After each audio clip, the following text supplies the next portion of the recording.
Hello there, and welcome back to the Middle and Earth channel.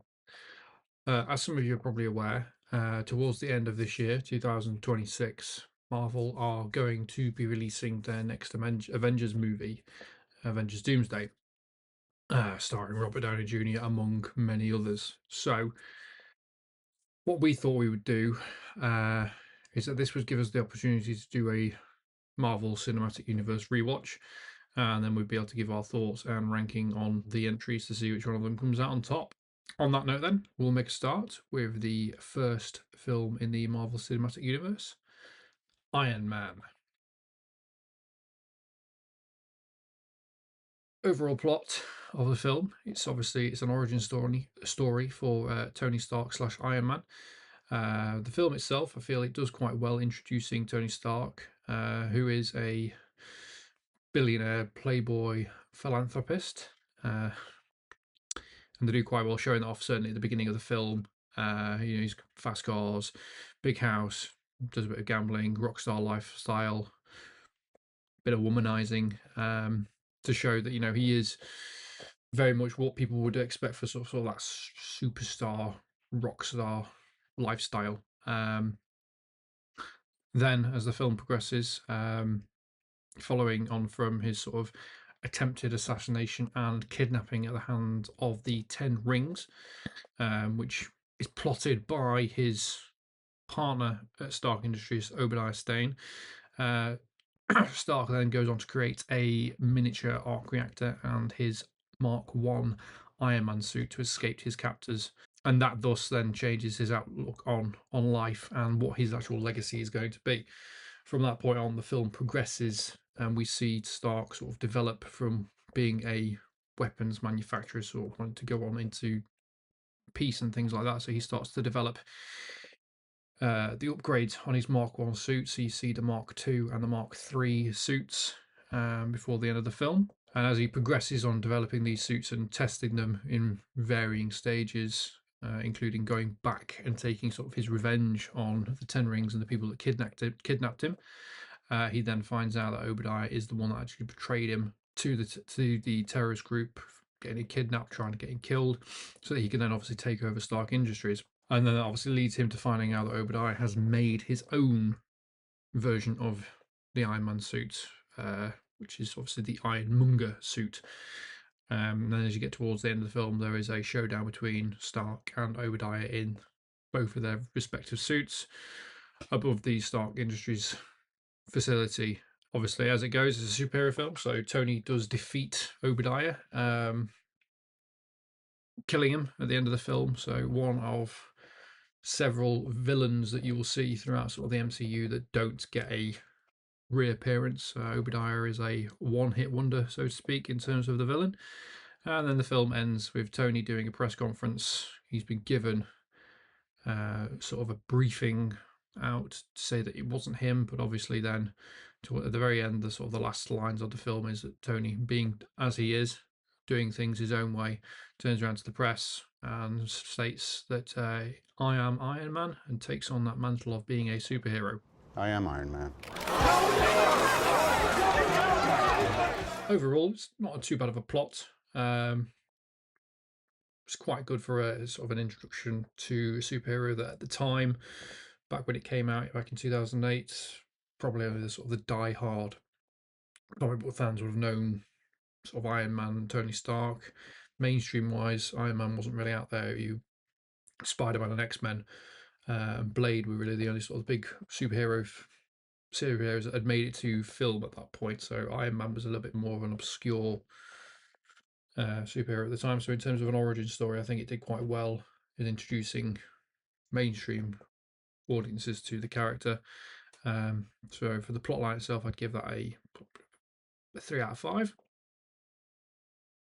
In terms of the characters for the film, obviously you've got, so there's about 6, 7 sort of main characters within that. Obviously you've got Tony Stark slash Iron Man, portrayed by Robert Downey Jr., which I think was perfect casting. He does a really good job at playing the billionaire playboy turned superhero. he's able to sort of marry up both sides of that character quite well. Um, he's actually stated in interviews that he sort of loves playing complex characters. Um, and in terms of that and the character progression that he goes through, not only in this film but in the other films that he appears in as Tony Stark, he does that really well.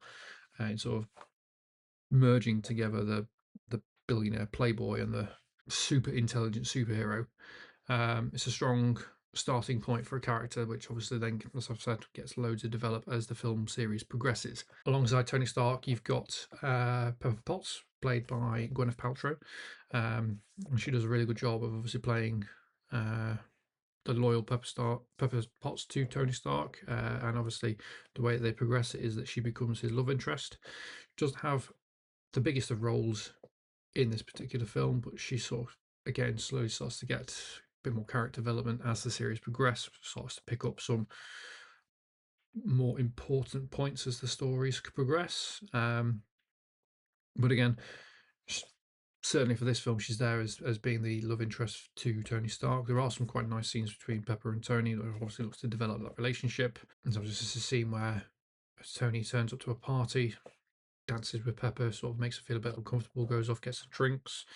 There's a scene where he only trusts Pepper to change the arc reactor in his chest. So, he says that he hasn't got anybody. He needs her, sort of showing that he's quite dependent on her, not just on a day-to-day sort of assistant wise to a CEO, but it's something that he started to realise that he needs in his life. And that progresses and builds upon, and there's quite nice chemistry between Gwyneth Paltrow and Robert Downey Jr. James Rhodes, so Tony's best friend and sort of his connection to the US military, which in this film is played by Terrence Howard, before he's then replaced by John Cheadle for the remaining films that James Rhodes appears in. I feel he does a fairly good job in the role in terms of being sort of that military presence that James Rhodes is, but there's not too great of a chemistry between Terrence Howard and Robert Downey Jr. It's just not quite there as what it is in the next load of films between RDJ and Don Cheadle, who obviously is the actor that gets recast in the role. Again, he doesn't really have too huge of a job role in the film. He's sort of there to be the link between obviously Stark Industries and the US military, because obviously there's contracts between the two in terms of sort of the hardware that Stark Industries produces and sells onto the military. So he sort of plays that liaison role. But again, the character gets quite a bit of development later down the line. Then there's obviously the main villain of the piece, which is Obadiah Stane, slash Ironmonger, which is played by Jeff Bridges. In the film, he's down as being sort of Tony's mentor and partner at Stark Industries until he eventually betrays him to try and take over the role. Jeff Bridges does really well playing the role of a power-hungry, financially motivated villain. Some relatively safe villain, I suppose, to have as the opening villain in the Marvel Cinematic Universe. It's probably right that they did kill him off in the film. I can't see there being much scope for him to sort of come back and reoccur later down the line. So yeah, for the opening villain, he's probably the sort of the right side kind of thing that you want to see. He's power hungry, he's financially corrupt, wants to take over Tony's business and legacy and use it for nefarious purposes. So it sort of helps spur Tony Stark onto being what he will become. And Jeff Bridges does a really good role in playing that character. And then there's obviously the other three minor side characters within the film. You've obviously got Happy Hogan, played by Jon Favreau, who also directs the film, playing obviously Tony's loyal friend and sort of security advisor, bodyguard, chauffeur, which again gets developed. He has sort of more of a recurring role throughout the rest of the films, but he is an important role in the character development for Tony Stark as the films go on, and some other characters as well. You then obviously have Agent Phil Coulson, played by Clark Gregg.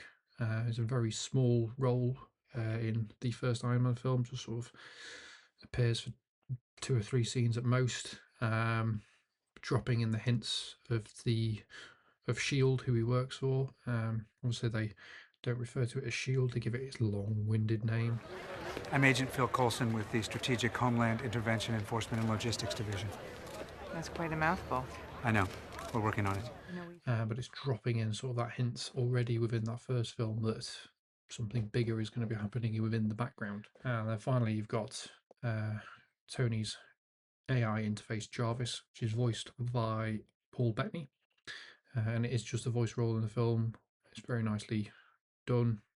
From what I remember seeing, I think it took Paul Bettany an afternoon to do his lines for this film, so there aren't too many. But again, it's just introducing Jarvis as an AI system that Tony looks to rely and depend on quite a bit. They do that quite well in showing that he sort of runs and operates Tony's Malibu house. Obviously, he's then incorporated into the Iron Man suit to help Tony in the design and operation of the suit, so it's done quite well. In terms of the characters themselves and the casting, I'd say it's a pretty good cast for the first outing in the MCU. I've given it a 4 out of 5.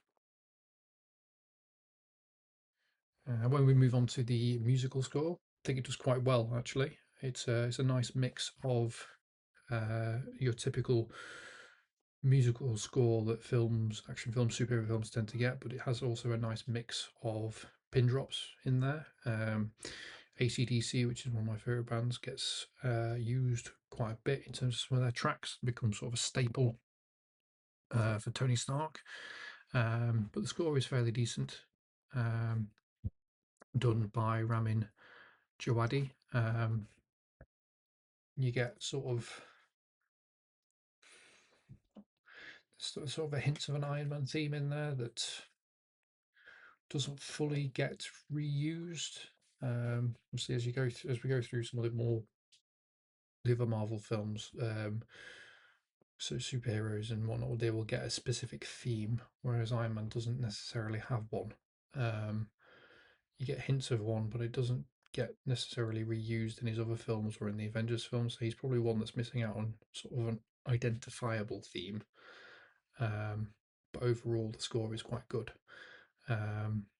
We also get a couple of little hints within there as well of the original theme from Iron Man cartoon back in 1966.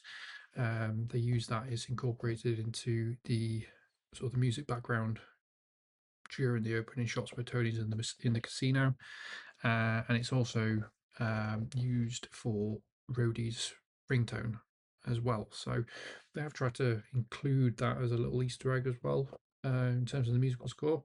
Overall, the music and the score, the film is quite good. Again, give that a 4 out of 5.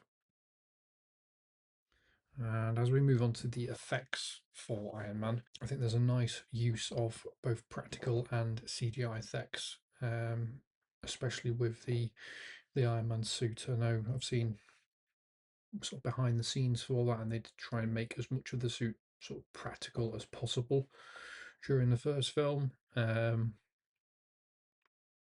Certainly when you've sort of got Tony Stark on his feet, sort of physically planted on the ground. Obviously, the scenes where he's flying and things like that is all CGI effects at that point. But certainly when he's walking around in the suit and things like that, they've tried to make it as practical as possible. When it comes to the sort of the fight scene at the end between Iron Man and Ironmonger, obviously at that point again, they develop and rely more on the CGI things because obviously there's a size difference between the two characters, but they do try and use quite a bit of practical effects during the film, which I'm always a big fan of. So again, I'm gone with 4 out of 5 for the practical effects and the CGI effects within the film itself. Probably going to call it sort of like the comic book lore that they've used within the films, because obviously, with it being the MCU, they're going to be drawing on a lot of the source material that you've got from the Marvel comic books. So for some of the things I've picked out on the origin to Tony Stark. So in the comic books, Tony he participates within the Vietnam War, I believe, and which was later sort of changed to the Gulf War, potentially if it sort of got a reboot. and the events that happen within both of those is what then leads him to becoming Iron Man. So obviously this film comes out in 2008. Vietnam War and the Gulf War, they're not something that is particularly fresh within people's minds anymore. So they changed that up to being in Afghanistan to make it more relevant to the time.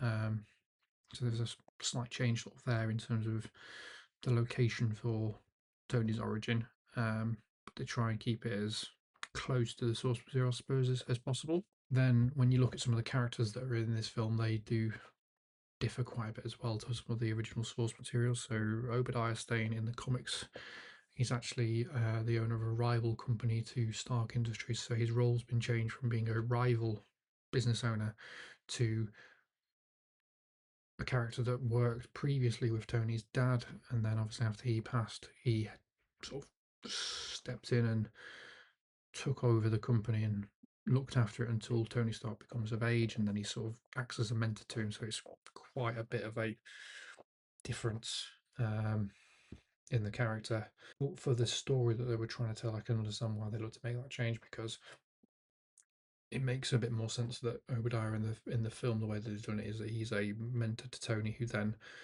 doesn't kind of like the way it's going. He feels that Tony's hiding things from him in terms of the arc reactor technology, and when he obviously finds out he's made the Iron Man suit, and he plans to get rid and take over, so that sort of works better for the character than in the film, and probably what it would have done him being a rival owner of a company. And then in terms of the characters of Happy and Pepper, I believe in the comics as well, they actually are married after a tragedy draws them both together. And again, this is changed in the film, so they're not a married couple in the film. Happy is Tony's chauffeur slash bodyguard, and obviously Pepper is his assistant slash love interest. So they've changed that up because, again, it probably wouldn't have made too much sense to have both of them in the MCU as being a married couple. So they've made those changes. So those are the sort of the main comic book lore points this film I've picked up on and what have been changed. So because of that, probably going to give it a 2.5 out of 5, because they're not sticking quite well to the lore material, but they are tweaking and referencing it. As we get with quite a lot of the Marvel films, you do get quite a lot of Easter eggs. So I thought we'd go and pick through some of the Easter eggs that are within this particular film. Because again, there's things that refer to either the comics, or later down the line there'll be things that refer back to other films, or in this case there are things that they will lead to other films. So as mentioned previously, Agent Coulson appearing serves as a link to S.H.I.E.L.D., which is obviously then going to become a major player certainly throughout Phase 1 of the Marvel Cinematic Universe and Phase 2.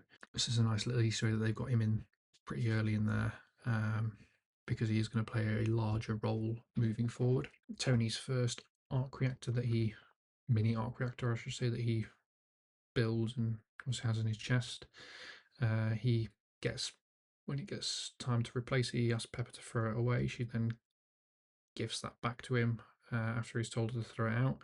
And that particular arc reactor in its little glass case will be a recurring thing that appears throughout the rest of the films. You've then got Dummy, Tony's sort of robotic assistant within his personal workshop. He appears quite a few times in future projects, so again, it's just nice that they sort of introduced him there and then. And would you say he's a virtual assistant, maybe, as opposed to AI? He's not quite on Jarvis's level, some more virtual intelligence, but Tony treats him almost like a bit like a pet. There's obviously the Stan Lee cameo that's become a staple of any Marvel film. So even before the Marvel Cinematic Universe, Stan Lee would have made appearances in the Spider-Man films, and I think he made appearances in the X-Men films as well. So there's a Stan Lee cameo. And as Tony is entering sort of his gala, he walks up the red carpet, walks past a man in a velvet jacket, refers to him as Hef, and he turns around and it's Stan Lee. So obviously he's mistaken him for Hugh Hefner of Playboy. Look great, Hef. And then when you get towards the end of the film, the last line of the film where Tony Stark says, "I am Iron Man," was ad-libbed by Robert Downey Jr. at the end of the film, and then that will become a very important line later down the line as well. And then you finish the film with the closing credits come down to Black Sabbath's Iron Man. So again, that's a nice little sort of Easter egg and a nod there. Overall, I think the film does quite well in terms of its Easter eggs. I'd say it's probably 4 out of 5 for the Easter eggs through the film. And then you get to the end of the film, the first MCU post-credit scene, and you've got Tony again walking into his Malibu home, and stood there in the living room is Samuel L. Jackson, who's first appearing as Nick Fury to discuss the Avengers initiative with him. So then obviously sets the foundation out for the entire franchise. I am Iron Man. You think you're the only superhero in the world? Mr. Stark, you become part of a bigger universe. You just don't know it yet. Who the hell are you? Nick Fury, director of S.H.I.E.L.D. Oh. I'm here to talk to you about the Avenger initiative. It's not a long scene. It's not overly complicated. It's just literally that. But I'd say it's probably a 3.5 out of 5 for the post credit. And then the last thing I want to look at, sort of briefly covered in the Easter egg sort of things as well, but is the sort of the tie-in and the overall story arc as these films progress. So as Iron Man serves as the first entry to the MCU, we're going to be getting some nods to future films as we go on. One of the things that you will see happening quite often and happens for the first time in this film is that Tony gets an injury to his arm. It seems to be a recurring thing that he gets. So obviously he comes back from after his kidnapping and his arm is in a sling, and that's the first time that you'll see that, but that will be a reoccurring thing. Obviously, as mentioned previously, Agent Coulson making an appearance, wanting to debrief Stark about obviously his kidnapping and things like that. Which, then he reappears specifically through Phase 1 as sort of that contact point between all of the superheroes moving forward until they become the Avengers. And you get Rhodey looking at Tony's silver Mark II suit towards the end of the film, and he looks at it thinking, and even says next time. So he's obviously foreshadowing him in his character progression of becoming War Machine / Iron Patriot. Obviously, it's not Terrence Howard at that point. It's going to be Don Cheadle, but again, it's a nice little foreshadow there. As mentioned previously, you've obviously got Tony and Pepper's relationship developing. Jarvis is introduced and how he's going to develop, and then there's the 10 rings, which are a major sort of villain in the Iron Man comic books, and in this particular film they're sort of used as the foil for Obadiah to enact his plans in this film. But the 10 rings as an organisation do make a comeback later on. There's some nice little sort of tie-ins to the overall sort of story moving forward, and again I've sort of played it safe and given that a 3.5 out of 5.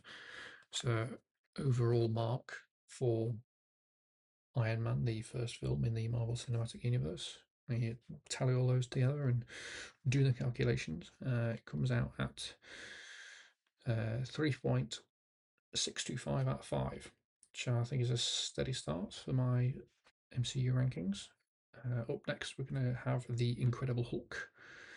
So let me know in the comments then what your thoughts are about Iron Man and the first outing in the MCU.